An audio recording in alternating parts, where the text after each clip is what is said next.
दोस्त एआई की दुनिया में सब कुछ तेजी से बदल रहा है और इस बार ये हाइप नहीं है, यकीन मानो कुछ बहुत बड़ा होने वाला है। एक नया एआई मॉडल आ गया है again from the land of China, जो GPT-4o को भी टक्कर इस कदर दे रहा है कि ओपन एआई इस टाइम पे अगेन हिल गया है कि भाई अभी तो इसको पीछे किया था, फिर क्या हो गया इसके साथ। तो guys I am talking about DeepSeek. DeepSeek ने अपना नया मॉडल का खुलासा किया व्हिच इज डीपसीक GRM। अब हो सकता है आप में से बहुत लोगों ने डीपसीक GRM के बारे में नहीं सुना हो, लेकिन ये इतना कैपेबल मॉडल है कि ये मान के चलो एआई की दुनिया का one of the best model बन सकता है अगर इसको सस्टेन किया गया। क्यों, आइए चलिए समझाता हूं। हुआ क्या है इस मॉडल के अंदर कि डीपसीक GRM जो है ये अपने आप को ही ट्रेनिंग दे पा रहा है कि कितना ये सही कर रहा है, कितना ये गलत कर रहा है। सेल्फ ट्रेनिंग जिसे हम कहते हैं। अभी तक क्या होता था कि बाहर से इंपोज किया जाता था कि भैया ये आंसर ठीक नहीं है और ये आंसर ठीक है, लेकिन अब डीपसीक GRM पे ये कैपेबिलिटी आ गई है कि ये खुद के क्वेरी को खुद ही रियलाइज कर सकता है कि यार ये सही दिया या ये गलत दिया है। और इसके पीछे का जो इनोवेशन इनके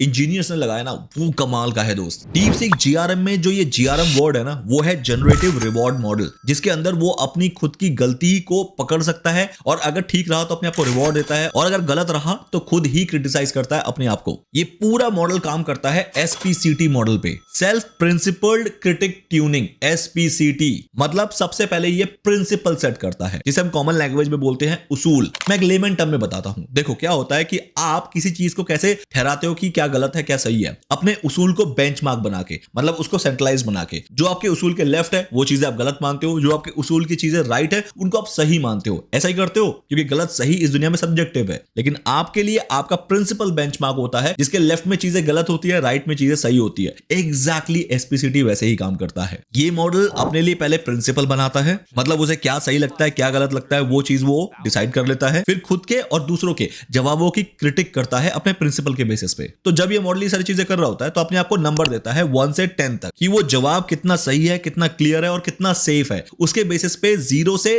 10 तक नंबर देता है। और मान लेते हैं कि उस जवाब का उसने खुद को स्कोर दिया 2, तो वो बिल्कुल भी वो जवाब को नहीं देगा जब तक कि उसके पास कोई सेटिस्फैक्टरी जवाब नहीं आएगा जिसके हायर स्कोर होंगे, तब तक वो जवाब के साथ खेलता रहेगा और आपको जवाब तभी देगा जब उसके पास एक बेस्ट आंसर होगा उसके ही प्रिंसिपल के अकॉर्डिंग। और ये स्कोरिंग जो है वो एक फिल्टर के अकॉर्डिंग करता है जिसका नाम है मेटा रिवॉर्ड मॉडल, जो बेकार वाले जवाबों को बिल्कुल साइडलाइन कर देता है और उसको बिल्कुल भी यूजर तक पहुंचने नहीं देता है based on the score that he gives to his own answer.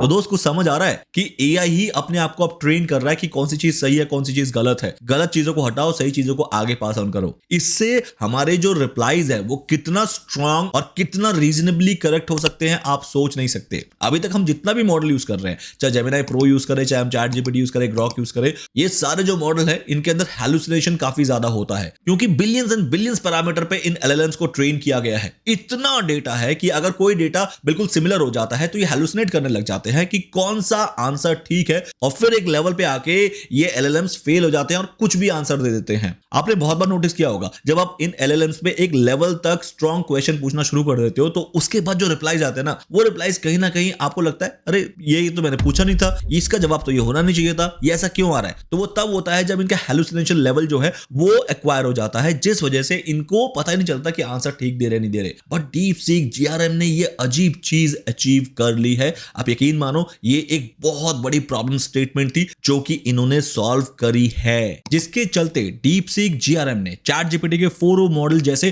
ताकतवर LLM को पीछे छोड़ दिया है, खासकर रिवॉर्ड बेंच और PPE जैसे टेस्ट में, जिसमें सैंपलिंग और मेटा फिल्टरिंग के साथ इसका टोटल स्कोर आता है 72.8%। सच में ये कमाल का स्कोर है इस लेवल पे किसी LLM के लिए। लेकिन हाँ, ऐसा बिल्कुल नहीं है कि ओवरऑल हर पैरामीटर में इसका परफॉर्मेंस इतना स्ट्रांग है। नहीं, अभी भी ये मैथ्स और कोडिंग के क्षेत्र में थोड़ा सा वीक नजर आया है in comparison to the other models in the market. तो अब आप सबके मन में ये चल रहा होगा कि इसको एक्सेस कैसे करना है। इसको एक्सेस देखो अभी नहीं कर पाओगे क्योंकि अभी डीपसीक काम कर रहा है R2 पे। जैसे R1 आया था डीपसीक का, वैसे R2 आने वाला है और R2 के अंदर ही आपको ये GRM इंटीग्रेटेड मिलने वाला है। R1 में इतना हाइप क्रिएट हुआ था, सोचो R2 जो होगा वो तो एक नेक्स्ट लेवल चीज ही देने वाला है। तो हो सकता है हमें R2 जो है बहुत ही जल्द देखने को मिल जाए विद इन फ्यू वीक्स और इनफैक्ट 2 मंथ्स, इससे ज्यादा नहीं लेगा क्योंकि उसने घोषणा जब करी दी है GRM के बारे में तो बहुत जल्दी इसको लॉन्च भी करने वाला है। लेकिन बड़ी बात पता है क्या है कि डीपसीक R1 जैसे कि हमने देखा था कि उसने अपना पूरा मॉडल जो है उसे ओपन सोर्स कर दिया था। तो गाइज अगर R2 भी ओपन सोर्स हो गया तो आप यकीन मानो इस दुनिया में ऑलमोस्ट हर बड़ी कंपनी जो AI पे डिपेंड है वो अपने सर्वर पे R2 को बकायदा इंस्टॉल करके डीपसीक DeepSeek R2 में ही पूरी तरीके से कन्वर्ट हो जाएंगे, क्योंकि इसका रीजनिंग पावर बहुत ज्यादा स्ट्रांग होने वाला है। और ये जितने भी तमाम LLMs है इस दुनिया में, उनका गेम ही चलता है रीजनिंग मॉडल पे। जिसका रीजनिंग ज्यादा स्ट्रांग, उसको उतना ज्यादा स्कोर, उसकी उतनी ज्यादा डिमांड मार्केट में, क्योंकि रीजनिंग मॉडल पे ही बेस्ड होता है कि आपका आउटपुट जो होगा वो कितना आपके क्वेरी के अकॉर्डिंग होगा। बस यहां पर DeepSeek R2 जो है वो जीत सकता है as per my knowledge and experience, जितना कि मैं पिछले कई सालों से इन LLMs का यूज करे जा रहा हूं। चाइना के ना इन डेवलपमेंट्स को देख के, इन इनोवेशंस को देख के काफी अच्छा लगता है कि चाइना एक ऐसा कंट्री है जो कि अपने इनोवेशंस पे बहुत ज्यादा पैसा भी खर्च कर रहा है और फोकस भी कर रहा है कि ये दुनिया को कंपीट कर पाए। अभी तक हम चाइना को सिर्फ मैन्युफैक्चरिंग हब जानते थे, लेकिन अब देख रहे हो इनकी टेक्नोलॉजी सॉफ्टवेयर लेवल पे भी कितनी एडवांस होती जा रही है कि अमेरिका जैसे जो सुपर पावर है, जिन्होंने सॉफ्टवेयर बनाने में या वेब बनाने में दुनिया को अपनी ताकत दिखाई थी, आज उन्हीं के लेवल पे चाइना इस कदर उनको टक्कर दे रहा है कि उनके तक पसीने छूट रहे हैं। हाँ, ये तो फॉर श्योर है, अमेरिका चाह के भी प्राइसिंग लेवल पे चाइना को टक्कर नहीं दे सकता, लेकिन टेक्नोलॉजी इज समथिंग जिन पे वो बराबर चल सकते हैं। जैसे ChatGPT और DeepSeek का ही ले लो। ChatGPT एज एन टेक्नोलॉजी तो बहुत एडवांस्ड है, लेकिन वो DeepSeek को इसलिए टक्कर नहीं दे पा रही क्योंकि वो बहुत ज्यादा सस्ती है। मतलब अगर आप उसे वेब में जाके यूज कर रहे हो तो वो आपके लिए फ्री है, और अगर आप API भी यूज कर रहे हो तो वो इतना सस्ता है जितना ChatGPT मतलब OpenAI सोच भी नहीं पा रहा है। क्योंकि DeepSeek R1 का जब मैंने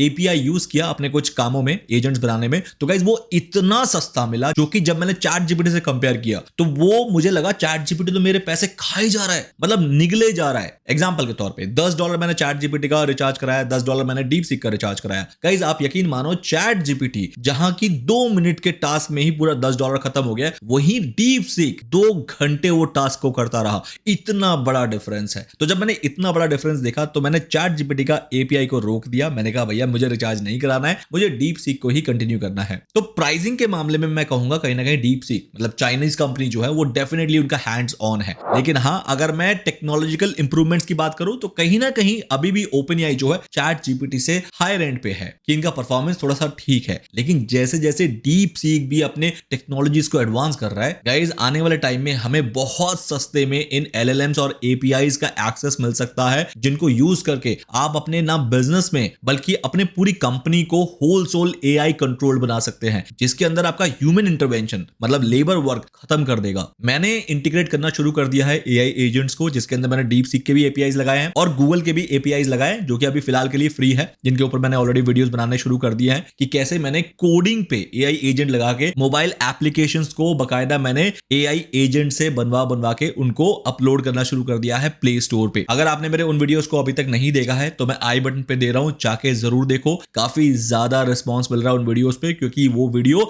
आज की डेट का सबसे most relevant and accurate videos हैं, अगर आपको AI के रेस में आगे रहना है तो। और जैसा कि मैं कहता रहता हूं कि AI टूल्स तो आ रहे हैं और आते रहेंगे लाइफ टाइम, लेकिन इन AI टूल्स को यूज करने का जो स्किल है ना, वो है प्रॉम्प्ट इंजीनियरिंग। तो प्रॉम्प्ट इंजीनियरिंग सीख जाओ जल्दी से, जितनी जल्दी हो सके, क्योंकि आने वाले टाइम में सिर्फ प्रॉम्प्ट इंजीनियर्स हैं जो कि बेस्ट लेवल पे सर्वाइव कर पाएंगे, बाकी सब तो बस चल रहे होंगे भीड़ के साथ। तो इसीलिए डू वन थिंग, डिस्क्रिप्शन में जाओ और सबसे पहला लिंक चेक करो, which is of my prompt engineering course. Go and check, ज्यादा कुछ नहीं बताऊंगा, आपको खुद पता लग जाएगा कि what you have to do. India का सबसे best and affordable prompt engineering course मैंने बनाया है for you only. Go and check the first link in the description. ठीक है, तो चलो गाइज, मिलते हैं नेक्स्ट वीडियो में एक और धमाकेदार अपडेट के साथ, या फिर किसी नए AI टूल के ट्यूटोरियल के साथ, जो कि आपको इस AI रेस में हमेशा आगे रखने में हेल्प करेगा। और आपका भाई ये जिम्मेदारी लेता है कि अगर आप इस चैनल को सब्सक्राइब रखोगे विद ऑल नोटिफिकेशन, तो मैं आपको इस AI रेस में बिल्कुल पीछे होने ही नहीं दूंगा। This is what my commitment on record. चलो guys, that's all for the day. इजाजत दो अपने भाई को, मिलते हैं नेक्स्ट वीडियो में। तब तक के लिए अपना ध्यान रखना और यूं ही सीखते रहना। Bye guys, see you.